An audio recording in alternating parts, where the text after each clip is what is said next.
they go there and then they do nonsense, like they give you rubbish, like even making your problems worse, prolonging the whole time of the sickness. They're really Hi guys, welcome back to my channel. My name is Essien Grace and I am a 6th-year medical student studying in Nigeria.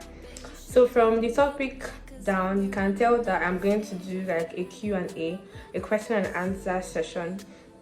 So I decided to do this video because I normally get these questions. People that want to actually study medicine, they always ask me this question since I'm a medical student. So I decided to do a video about questions to ask a medical student about medical school before applying into any medical university.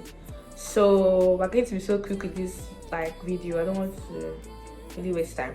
So you might see me looking down because I have the questions down here in the phone. So let's start. So the first question is, what has been the most rewarding experience of attending medical school so far? So the most rewarding experience, okay, I actually don't have a most rewarding experience. I've had rewarding experiences, but no one really stood out for me. I felt like for every experience at that point, I felt like it was my best experience because I mean it was happening at that particular time. So to me at that time it was my best experience. But right now I have no outstanding rewarding experience. But let me just tell you one experience that is dear to my heart. The first time I did a diagnosis, the first time I said a diagnosis. So what happened was that my friend was saying that her tummy was paining her. And in medicine, when your tummy is paining you, when your stomach is paining you, your abdomen is paining you, we normally say point the particular place that is paining you because for every side on your stomach signifies something. So she was telling me that her epigastric region was paining her. Now I'm going to leave a diagram here of what I mean by the epigastric region was paining her, and I was telling her that I feel like it's ulcer because it's not chest bone you're having, right? It's not heartburn you're having. You just feel that pain. So I was asking her, when does it happen? So it happens when she doesn't eat within a long period of time. And I was like, okay. So I told her I feel like it's ulcer, that I should like talk to a doctor. Then I asked her, do you normally have back pains with this ulcer? She was like, yes, I normally have back pain sometimes. And I was like, okay, that I feel like you should go and see the doctor. And sometimes if you have like acid reflux, your back can also pain you, and sometimes you might also have heartburn at the same time. So I feel like you should go and meet the doctor. So when we went to the hospital, the clinic rather, the doctor was saying the same thing I was saying. Was asking her if she had chest burn, was asking her if she had back pain, and that she should take Gestid, and that it might be acid reflux or it might just be ulcer. Like when he was just saying all these things here, I was so happy because like it was the same thing I said, and he was just saying the same thing. I was just amazed. I was like, see me you. That this we're just starting. Anyway, that was actually one of my most exciting experience when I was trying to pinpoint the diagnosis and the questions I was asking her. Yeah. So the next question, what were your expectations of medical school when you first decided to attend, and how did these expectations change after enrolling in medical school? So I didn't really have any expectation, honestly. I'm not going to lie. I just wanted to do medicine because if I had to do it for another day. But I want to go to school so that I could help people and then save lives. And there was no serious expectation. In fact, they didn't even tell me that you're meant to even read 100 times harder self. So I'm not really expecting anything new. Like I already knew that it was going to be for 6 years. I was not having any serious expectation. I just wanted to enter school, read my book, come out and pass. But these expectations after I entered school, it's not just about reading. God. You need God, you need people around you, you need help, you need study group, you need your lecturers to explain so many things to you. You need to be present in everything that is happening in school. You need to be present in class, present during clinic, present during theater day. Like, you have to be present. And I just realized that medicine is self-taught to some extent, because they can teach you in class, tell you things in clinic. If you don't go back and read and sit down and understand what they were speaking in class, like something, I said everything they even tell you in class, like you need to, oh god, in class they literally tell you go back to read your textbook. It's not everything I will teach you. So I realized that this medicine, to some extent, is self-taught. Like, even the OBJ questions self they ask you, not everything is from your slide. Like, literally you have to like expand your knowledge. It's not just about what the lecturer gives. It's not only about your lecture notes. Some lecturers might be fair enough to give you questions from your lectures, but you just have to go and read textbooks and expand your knowledge. My dear. Anyway, number 3. I don't even know if I answered that question well. How has medical school changed or challenged your view of healthcare and medicine? Okay, so I realized that good health is underrated. Good health is really underrated, and my view of healthcare is that most people come to the hospital when they realize that whatever thing they were trying to do to solve that problem is not working. First of all, I noticed that my view of healthcare in Nigeria is that when you have a problem, you first ask your mother how to cure that problem. First, or you do herbal concussion. Then from herbal concussion, you go to different places where you get to spend money. Then you now go to a prayer house or a church. Now, I believe in miracles, don't get me wrong, but I believe that as you also pray, you should be taking drugs, right? So these people, they go to herbalists, they go to different places, prayer houses, like people that are not even experienced, they go there, and then these people, they do nonsense. Like, they give you rubbish, like even making your problems worse, prolonging the whole time of the sickness. Then when you now realize that these things are not working, you now come back to the hospital after like 2 years or 3 years when you had that issue. And I mean, like, it's probably something that would have been treated then, but now you already come when it's horrible. Like, there's nothing we can do for you again, and it's so horrible. Like, people come to the hospital where, like, at the wrongest times, like when they would have come when they noticed the problem, they are coming when the problem has already escalated, and there's little to nothing that we can even do about it. Another thing I've learned again, another thing that has changed my view about medicine: any small thing you see, take it seriously. Like, even if it's small thing is growing here, please take it seriously. Don't assume it's tiny and let's leave it there, because you don't know that small thing that is growing just be cancerous. So please, any small thing you see in your body that is not normal, you yourself, you know what is normal, what is abnormal. Anything you just say about that is not normal, please take it seriously. Just go to the clinic or ask a doctor. When I say doctor, I don't mean you should go to chemist or a quack. Please ask someone that you're sure that went to medical school. Just ask the person, please see what is going on here. Or you go to clinic, see what is happening here, so that they can look at it, test it, and to be sure that it's not a problem. And if there's any way you can do something about it, please. Okay. It looks like I'm talking with so much anger because I've seen things in that hospital. Alright.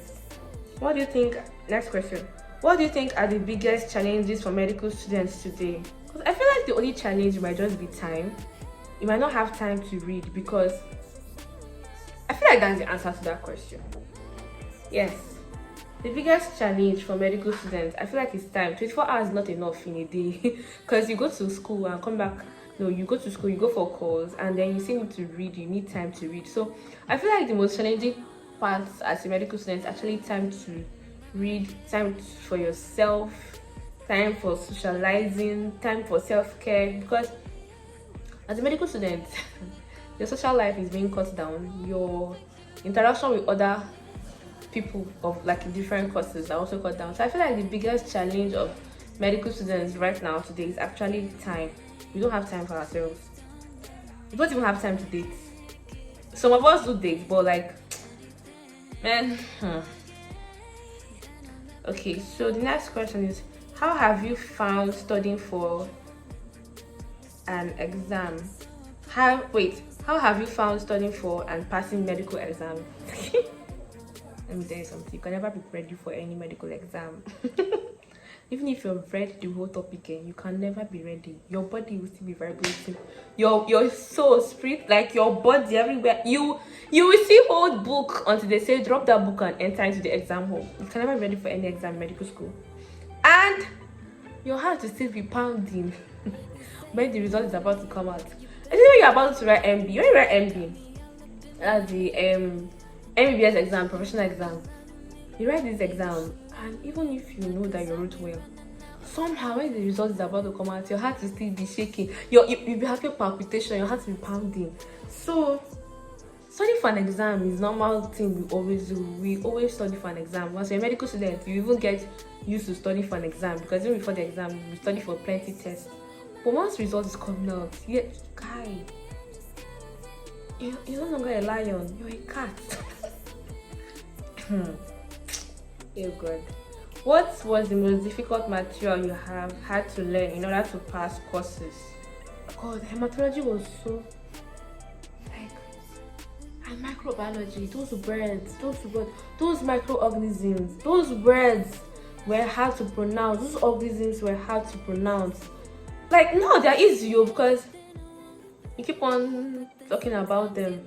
At that time, it was only Staphylococcus aureus we all knew. We didn't know there was something like Helicobacter pylori. We didn't know there was Campylobacter. Like those words at that time, it was not funny. This is what happens when I live in Nigeria. You are filming video and they're taking lights. God. Okay, so back to what I was saying. I've owned the gen. I'm so happy I got this video in the morning because I would have cried. So yes, so the microorganisms, they were hard to pronounce, but in fact I barely passed that exam. God, I was scared. That was the first MB. I was very, very scared that I would fail. But God is bigger than that. What's the next question? What strategies have you found most useful for success in medical school? So in medical school, do past questions. And I've come to realize that your classmates, your course-mates will surely have past questions. So ask. Just ask them. Drop your ego. Ask. Please, do you have any material? Do you have any past questions? Because it will shock you when you go for exam and come out, or test and come out, and you realize that. Just start seeing your classmates say, oh my God, thank God I did this past question. Please do past question. I beg. Past question is very important. It's important. Okay, so how have the clinical clerkship rotations affected your understanding of medicine? So yes, I realized that to diagnose, like to actually say this is what it is, you have to ask basic questions. Those questions will help you to diagnose the patient.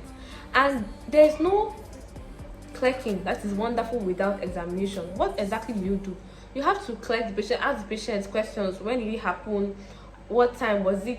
Immediately it happened? Was it like, is it going and coming, or is it always there? Like those questions are very, very important too. What medicine have you taken for this thing that is affecting you right now? Then you examine that place that the patient is complaining about. So I've realized that it's not all about my head is paining me. You have to ask questions. Which side of the head is paining you? When did it start paining you? Is it always paining you, or does it pain you to stop then to come back again? Did something happen? Did you fall? Was there trauma to the head? Like there's some questions you need to ask. Normally you just feel for every headache you give paracetamol. You might be surprised that headache is a tumor in the brain that's causing that problem. Or maybe the person fell down, or they were playing football, ball hit the head. Like there's so many things that could cause headache. So I come to realize that in medicine you have to know the etiology, you have to know the cause, like what caused this problem. Like you have to pinpoint it so that you know how to treat the cause. So my dear, come to realize that clinical rotation is important. The next question: what advice do you have for someone who is considering applying to medical school? Let me tell you something. It's not easy. Medical school is not easy. It's hard, and for a lot of parts in medical school, it's self-taught. So you have to sit down, read your books. You have to try and gain self-confidence. You have to be able to ask questions. Ask people. You're not an island. No man's an island. But in medical school, no man is really an island. You have to ask questions. So if you don't understand anything, ask someone to explain to you. If you can join a study group, join a study group. If you want to read, you don't, fine. But make sure you ask questions. Ask for past questions. Ask someone, have you heard any new updates? Do you know anything about our test? Is there any area of concentration? Have they moved the test backwards? Have they moved it forward? Please, God, ask questions like this. And if you just hear any pin, some people are gathering somewhere, go and chook your ear. Put your ear here. What is happening? Don't be alone. Don't try to be alone. And just try and make friends. Try and make friends. It's very important. Can't be alone in this. And try and read. It's not easy, but just, and then avoid piling work, because it's you that will cry at the end of the day. Because it's nothing that I realized, you cannot read all the courses, all the subjects in one night. Just try and be going through them, because with time, in future, it's the residual knowledge that will help you. Because things you read that night before exam are not even be able to come out. It might be what you learned 3 months ago. So just try and read it. It's not easy, Heavenly Father, but just try, okay? What type of clinical experience did you get in medical school? Right now, I'm in a private university, and to be precise, I attend PAMO University of Medical Sciences in Rivers State, and I am very satisfied with the clinical rotation. I feel like my only problem in this school right now is my social well-being, because they don't allow us to go out. But right now, my clinical experience to me right now, I would say it's 100. I'm telling you, like, I feel like I'm okay. I'm good. I'm fine. In a group, we are small, so everybody has like that chance to do something. There's no way to sneak out. If you go out, the consultant will know that you're missing. And me, I like it too, because you have your eyes on me. So right now, I'm enjoying everything. Yeah, so that is it for this video. I hope I've been able to answer some vital questions. I just did only 10 questions. Yeah, so please, you guys, don't forget to subscribe, share. Please, I beg you, subscribe.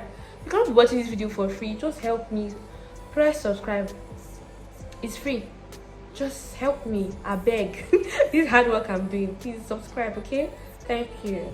Bye.